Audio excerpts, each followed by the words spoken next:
Hai teman-teman semuanya, Assalamualaikum warahmatullahi wabarakatuh. Gimana kabarnya? Balik lagi dengan saya, Anka Utama Putra. Di sini kita akan membahas tentang apa saja sih yang dilakuin sama saya di kelas, terutama teman-teman yang bersekolah di luar Fatih Bilingual School.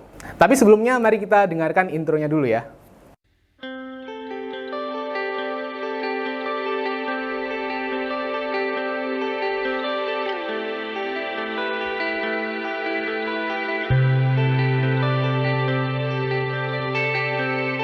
Sebelumnya alasan saya untuk membuat video ini adalah karena tugas yang telah diberikan pada saat in-house training di Hotel Arabia kemarin, masalah implementasi kurikulum Merdeka. Di sini ada Bu Ratna Yulia dan Bu Herliana yang memberikan saya tugas ini. Kalau misalnya Bu Ratna Yulia dan Bu Herliana melihat tugas saya ini, saya mungkin akan memberikan mohon maaf sebesar-besarnya karena pada saat ini Fatih sedang ada ujian akhir semester. Jadi untuk sarana pembelajaran dan lain-lain dan kegiatan belajar mengajar untuk saat ini memang tidak tersedia ya. Jadi untuk mengantisipasi akan hal ini, saya memberikan rangkuman saja tentang apa yang sudah saya lakukan di dalam pembelajaran saya. Sebelumnya saya ingin menjelaskan dua hal yang penting terlebih dahulu, yaitu adalah KSE dan pembelajaran terdiferensiasi. Apa sih itu KSE? KSE adalah kompetensi sosial dan emosional. Di dalam kompetensi sosial dan emosional, setiap siswa akan belajar untuk dapat mengendalikan diri di tengah masyarakat dan mengambil keputusan yang tepat dan bertanggung jawab apabila terjadi sesuatu hal. Ada 6 dimensi yang penting di sini. Yang pertama adalah kesadaran diri. Yang kedua adalah pengendalian diri. Lalu ada kesadaran sosial, berempati, dan pengambilan keputusan yang tepat dan bertanggung jawab pastinya ya. Lalu yang kedua adalah pembelajaran terdiferensiasi. Dalam pembelajaran terdiferensiasi terdapat 3 aspek yang perlu kita utarakan. Yang pertama adalah diferensiasi konten, yaitu adalah material-material yang kita gunakan pada saat pengajaran.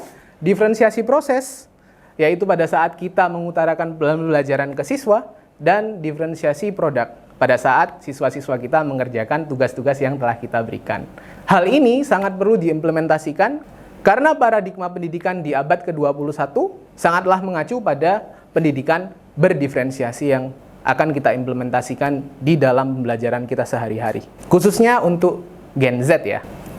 Oke, sebelumnya mari kita lihat apa yang harusnya kita lakukan di awal pembelajaran. Sebagai guru, biasanya kita akan melakukan yang namanya salam ya, pastinya ke siswa. Setelah kita salam, kita perlu untuk memberikan siswa rileks dulu. Bagaimana cara kita memberikan rileks ke siswa? Pastinya dengan cara ice breaking.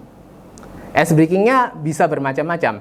Kalau misalnya biasanya saya akan memberikan ice breaking seperti si Amang berkata. Si Amang berkata, tepuk pundak kalian. Si Amang berkata, sentuh dagu kalian. Ya, seperti itulah. Selain itu, banyak sekali ice breaking lainnya yang mungkin bisa memberikan siswa rileks sebelum siswa melakukan pembelajaran.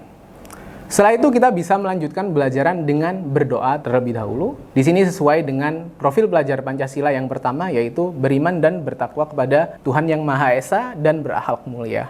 Kemudian bisa dilanjutkan dengan memeriksa kehadiran peserta di awal pembelajaran. Oh iya, di awal pembelajaran kita biasa membagi kelas dalam beberapa kelompok. Kelompok-kelompok tersebut biasanya sesuai dengan cara belajar mereka masing-masing, seperti auditori, visual, ataupun kinestetik. Setelah kita membagi kelompok-kelompok tersebut, kita bisa mulai pembelajaran sesuai dengan harapan kita masing-masing. Tetapi sebelum mulai pembelajaran ada baiknya guru-guru sekalian dan teman-teman di sini untuk menjelaskan ke siswa tentang tujuan pembelajaran dan goal-goal yang harus mereka capai ya, karena itu sangat penting. Oke, berlanjut ke kegiatan inti. Di kegiatan inti, hindarilah ceramah yang terlalu berlebihan. Bahkan, ada baiknya guru-guru di sini memberikan sumber-sumber video yang lebih bermanfaat kepada siswa. Ceramahnya bisa menjadi selingan di antara video-video tersebut.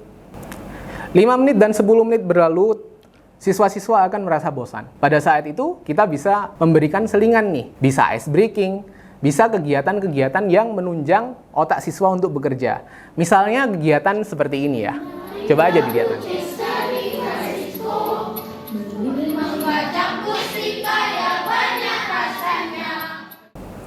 Kegiatan-kegiatan fun seperti ini juga bisa mengembangkan KSE siswa. terutama di dimensi kesadaran diri, pengendalian diri, dan kesadaran berelasi ya pastinya. Aktivitas-aktivitas fun seperti itu akan sangat bermakna bagi anak-anak kinestetik.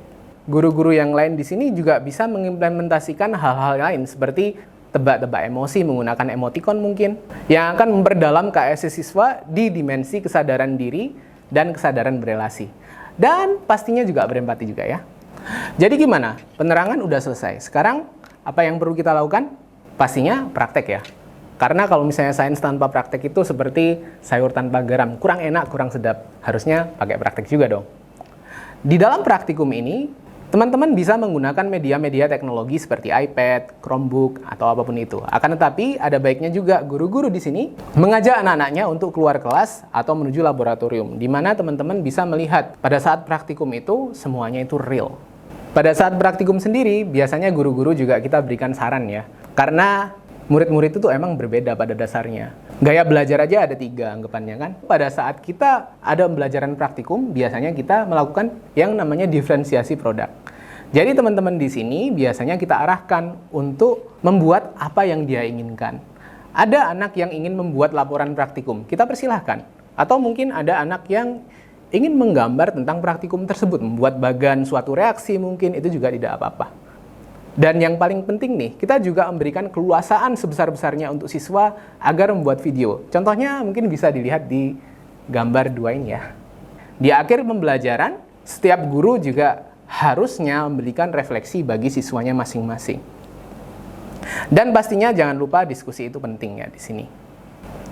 Dalam kegiatan penutup, guru dan siswa akan berdiskusi tentang kesimpulan-kesimpulan yang telah didapat di dalam praktikum dan video pembelajaran yang sudah didapat di kegiatan inti sebelumnya. Kalau di dalam kelas saya, setiap siswa akan saya berikan 3 kertas berwarna. Yang pertama adalah hijau, yang kedua adalah kuning, yang ketiga adalah merah. Hijau berarti anak-anak sudah mengerti tentang tujuan belajarannya. Kuning berarti anak-anak ya setengah-setengah lah mungkin ya, 50%, 70% mengerti tentang tujuan belajaran. Dan yang merah ini adalah anak-anak yang mungkin kurang paham atau kurang mengerti di dalam pembelajaran. Yang hijau bisa dilakukan pengenyayaan, sedangkan yang kuning dan yang merah kita bisa memberikan extra lesson kepada mereka. Bentuk-bentuk extra lessonnya sendiri biasanya ya ada yang langsung di kelas. Tetapi kalau misalnya untuk saya sendiri di sini saya tidak suka dengan hal itu. Saya lebih suka untuk merekam video di rumah dan membagikannya kepada siswa-siswa melalui platform-platform media seperti YouTube. Mungkin bisa dicek di sini ya. Ya, mungkin itu aja untuk rangkuman pembelajaran saya selama ini semester 1 di Fatih Bilingual School. Like apabila teman-teman suka dengan video ini, dan sampai jumpa di video-video selanjutnya.